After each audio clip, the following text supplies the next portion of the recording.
I think a lot of people in the industry think like videographers, technically correct, but in ways creatively shallow. Now that's a pretty broad statement, and we'll define that as we go through the video, but today I'm going to be talking to people that want to build a career as a DP. If you want to build a career as a DP, you need to shift your mindset. Today we're going to be talking about things that DPs think about that videographers typically don't even consider. If you're new here, my name's Keaton Nye. I'm a DP based in Oklahoma. I also built this app called CineTemp. Now, CineTemp was born from an idea of just having a really portable, fast solution for a color meter. And in my opinion, this is the fastest way to calculate the white balance of a location. And new in version 2.0, we're also able to calculate the ND needed for a given scene. Now let's jump into section 1, which is a DP thinks about emotion first and gear second. I think a lot of the times videographers or even people that are early in the industry, they have a shot in mind or they have a shot given to them by a director and they ask, how can I technically execute this? But in my opinion, I think a DP asks, how should the audience feel when they watch this? I think every good DP and talented DP that I've seen starts with the emotion behind the shot first. They ask how the audience should feel. They talk with the director, they look at the script, the lighting, lens choice, distance, movement within the camera all serves the feeling of the shot and what emotion that should evoke in the audience. For example, if you have an interview that's based around trauma, you might ask yourself, how do I embrace and I evoke the emotion of safety and trust within this frame? That might be a steady camera with soft fall off in a really controlled room that just subconsciously embraces that sense of safety, trust, and vulnerability. Or on the flip side, if you have a project that's more energetic or a product that's happier, you might introduce more shape, a hard edge, more camera movement, stuff that brings excitement to the frame. Now, before we leave section 1, I want to make a very clear note that I don't think that videographers are less than DPs. This is just more of a conversation starter for people that want to become DPs and things to focus on and refine as they're on their journey. I think at the end of the day, videographers capture moments, but DPs help shape them. Now let's move into section 2, which is lighting equals storytelling, not exposure. I think a lot of the times, videographers light the subject and they capture the subject and they make sure that it's technically correct. Now, on the flip side, I think that DPs light the relationship that's between the story, the subject, and the space. I think DPs go into shots with the mindset that light is also a character within the scene. It's what shapes the emotion. And I think that that's something that a great DP does really well. They figure out what the main subject and what the main emotion behind the frame is, and then they figure out what the space is giving them naturally.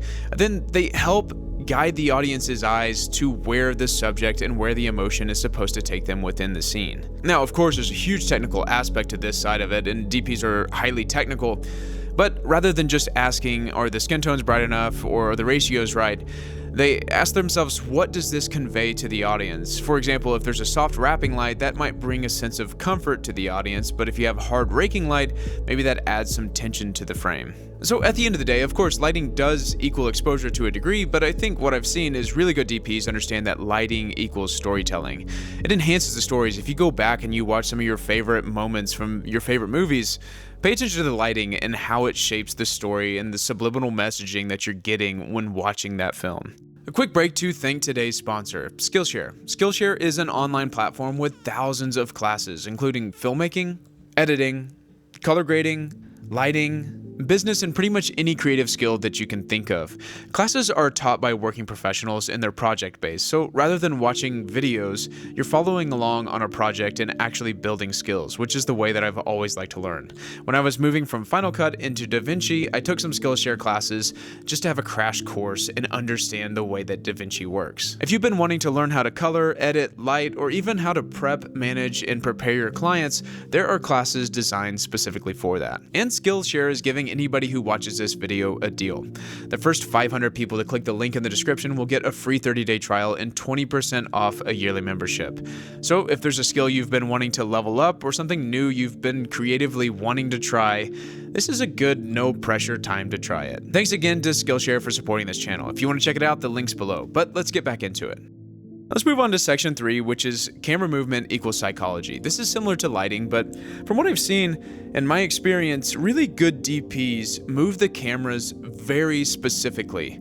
They understand when to prescribe the right camera movement for the right moments within the film or within the scene. For example, go back and watch some of your favorite movies or favorite commercials and take note of when the camera is pushing in. That's something that brings this emotional intimacy to a subject. It's emphasizing something, it's drawing your eye to this particular thing, and then pay attention to whenever the camera is pulling back. It's a sense of emotional detachment or a closing to a chapter, or go watch whenever the camera is locked off on a tripod.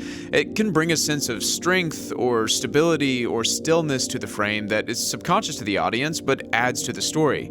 Or when the camera is handheld, it might add chaos or intentionality, or sometimes it can even add a sense of vulnerability whenever you're connected in the right emotional moment, just like you're there with them. Or go watch and try to pick out whenever a camera's on a Steadicam or gimbal. That brings a sense of intentionality, perfection, smoothness, or it can also serve as a really good emotional segue into a different scene. Every movement should be a guide to the emotional language of the scene. I think the big takeaway here is intentionality. A DP understands when to prescribe the right camera movement for the scene that's at hand. Now let's move on to section 4, which is communication, the DP superpower.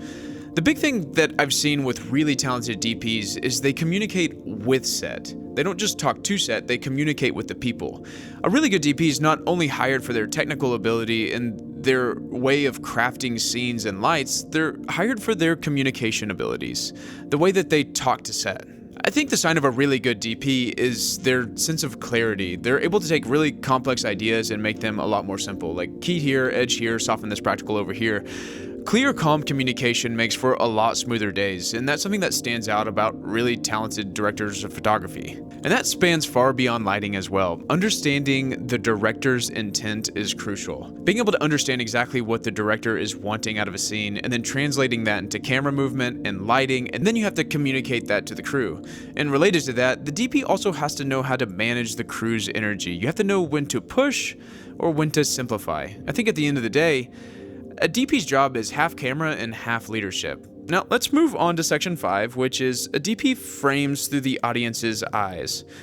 I think a lot of the times a videographer is looking for what frame looks good, but a DP goes another level and they go even deeper than that. They think through what should the audience notice, what should the audience feel, what should the audience ignore in this frame. Now, as we've talked about, I think every DP approaches a shot through a lens of emotion. Every frame is a guided emotional experience.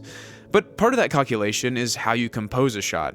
A tight shot equals intimacy, a wide shot equals context or location. Something like negative space can introduce a feeling of anticipation, or centering somebody up in a frame can add a sense of stability. Now, this is a lot of other people's job on set as well, but a good DP pays attention to background colors and practical motivation.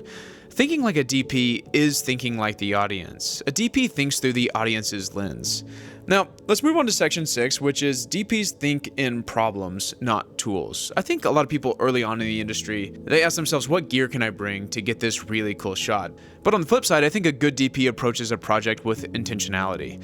What problems can this environment create? And then what gear do I need to bring to solve those problems? For example, time of day may be something that we have to consider and solve for. Like if we're shooting at noon, we may have to add a big silk or something to diffuse the sun. Or if we're shooting at a location, we have to pay attention to where are the windows coming from? How do we want to frame to either keep them in or keep them out? Or if we're shooting in a location, we may have to measure the color temperature of a room to prescribe the right lighting package for this particular scene. Crew sizes, talent comfort, editorial needs, those are all things that DPs have to solve for and prescribe gear for.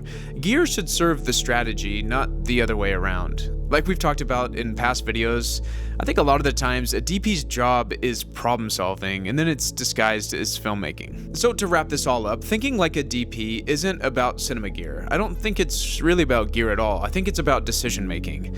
It's about emotion, psychology, collaboration, storytelling. When you start asking the questions that really talented DPs ask, your work changes and then eventually the opportunities around you change. If you've got thoughts on this or things that I didn't say that you think I should add, I'd love to hear it in the comments below. My name's Keaton Nye. I'm sharing my journey and what I've learned along the way. If you enjoyed this video and want to continue growing together, consider subscribing. This is just the beginning of the conversation.